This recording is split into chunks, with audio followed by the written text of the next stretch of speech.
to greet Saddam Hussein in 1994 in Iraq and to salute him for his courage and his indefatigability. You're lying again. Your nose is growing. Sir, I salute your courage, your strength, your indefatigability. Just to Saddam Hussein point. Many people have been asking us the same thing. Well, that's because you have deliberately teed up this interview with a falsehood. We do not tee up the questions. You're a bunch of liars, and everybody knows that you are. Mr. Galloway. You have lavished allegedly blandishments on Saddam's regime. Do you think life would be better now under that dictatorship, under that totalitarian regime of terror run by Saddam Hussein? Well, I have never lavished blandishments on Saddam Hussein's regime. In fact, I was one of the very few opponents of the Saddam Hussein regime when British ministers and businessmen... I was talking about and to the Iraqi people. Sir, I salute your courage, your strength, your indefatigability. I can honestly tell you that there was not a single person to whom I told I was coming to Iraq and hoping to meet with yourself who did not wish me to convey their heartfelt, fraternal greetings and support. You're a bunch of liars. I am not an admirer of Saddam Hussein. Saddam Hussein will live in history long after these dogs. At a time when we know, through his own admission, that Saddam still possessed weapons of mass destruction, when the dictator was financing global terror, when dissidents were rotting in jail or having their tongues cut out in the street, when all this was happening, George Galloway went to Iraq, stood in front of Saddam and said, "Sir, I salute your courage, your strength and your indefatigability." Those who support the invasion of Iraq may have made many mistakes, but not that one. We overestimated his arsenal, certainly. As once you stood next to him, George, and said, and congratulated. Can't you debate the issue without attacking me? I could if you'd be quiet for a second. Certainly, we underestimated his arsenal, but at least we saw clearly Saddam's ruthlessness and his murderous nature. We didn't congratulate people on calling their children Saddam. What about Mr. Sharon? Galloway Tell us about Sharon, the murderer. again with the Jews. Tell us about Sharon, the murderer. With the Jews, that we should not have contained Saddam and not toppled him, for he opposed every measure, George, to constrain this fascist dictator. And now, so as you vote, I ask you to salute human rights, to salute freedom, to salute a difficult, flawed, but still correct decision to resist aggression, and to salute the brave, free people of Iraq. He, ad hominem attacks, right from the start, putting words in my mouth that I never spoke. You never said that. No, you're telling me you never said that. Not about Saddam. I didn't, and you know very well. You stood next to him and said, "Sir, I salute very well that I didn't." Sir, I salute your courage, your strength, your indefatigability. Mr. Galloway speaking with his customary good manners and unsullied integrity. Of spunk-loving sluts. Order. As I said, I wish to give the honourable gentleman as much leeway as I can. Or XXX pornographic. Order.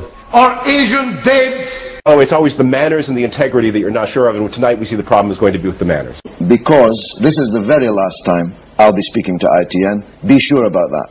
You're a Democrat. Does that pose any problems in terms of how you viewed Fidel Castro?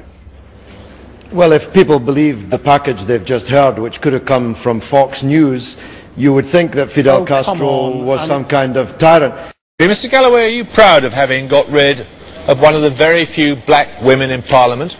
What a preposterous question. I know it's very late in the night, but... Are you proud of having got rid of one of the very few black women in Parliament? I'm not... Jeremy, move on to your next question.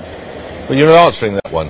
So move on to your next question. Are you because proud? I've got a lot of people who want to speak to me.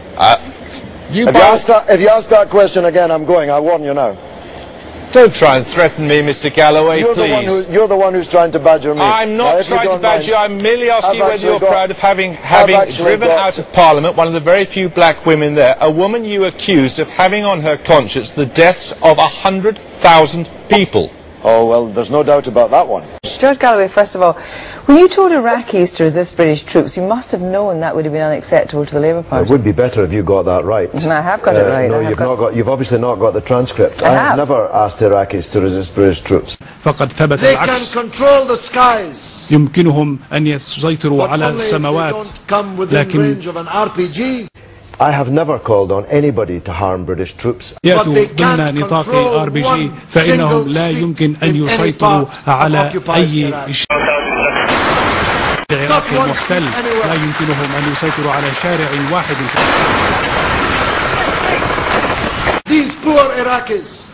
هؤلاء العراقيون الفقراء ويتسلحون بالكلاشنيكوف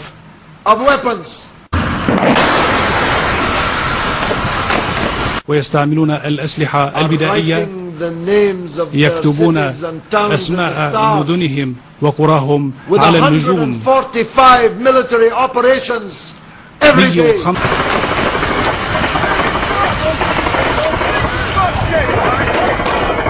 هناك أحد يعتقد أن السياحة Mr. Galloway trades a better set of manners when he's in Los Angeles from the one that he exhibits when he's in, say, Syria on state television, when he praises the martyrs and the jihadists and the 150 or so operations they conduct every day in Iraq. He goes there to stir it up, and then he comes here to tell us, watch out, they're being nasty.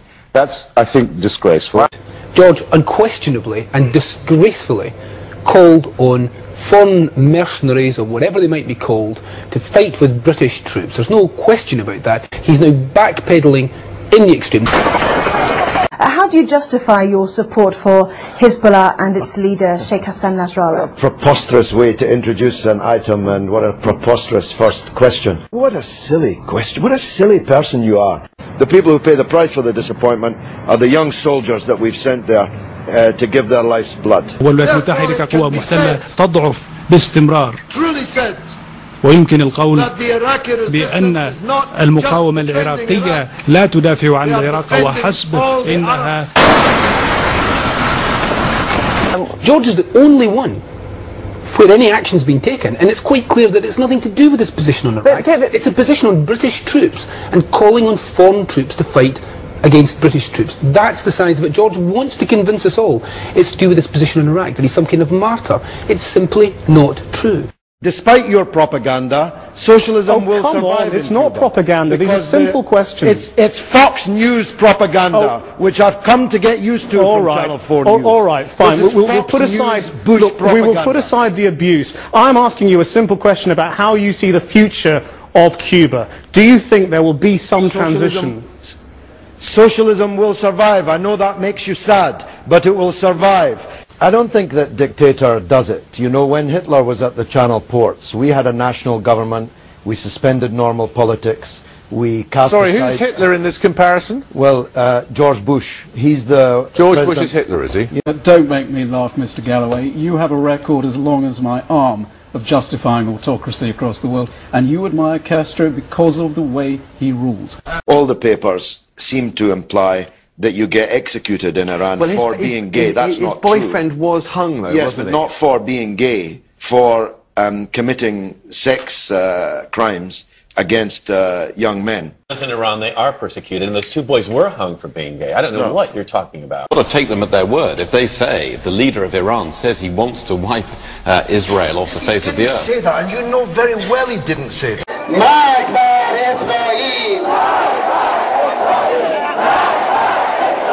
This was a political statement. George, your record of revisionism in this region gives you not a lot of right to be authoritative on this. The woman there... From the man who congratulated Saddam Hussein on his courage and indefatigability. You said the other day that you thought that the assassination of Tony Blair would be morally justified. By an Iraqi. How do you propose to use your time in... Oh, I see, it's another occasion of you not wanting to talk to someone who doesn't agree with you. Actually, Jeremy. All right. David Lammy, what do you make of Mr. Galloway? I think he's a carpetbagger. And how many people were killed on July the 7th? And how many people... We just have a word, George, just calm down. How many people have been saved by what our police have done? How many bomb plots have been foiled? How many July the 7ths have been prevented because we have brave policing and good security services in this country? Let me ask you this. Are you proud to be British? Being British is an accident of birth. America keeps the world as safe as they can when nobody else... How come we all hate your country's role in the world, Anthony? What's that? How come we all hate your country where the people are 32 stone and where there's no sidewalk because nobody walks anymore? Go and stuff your mouth.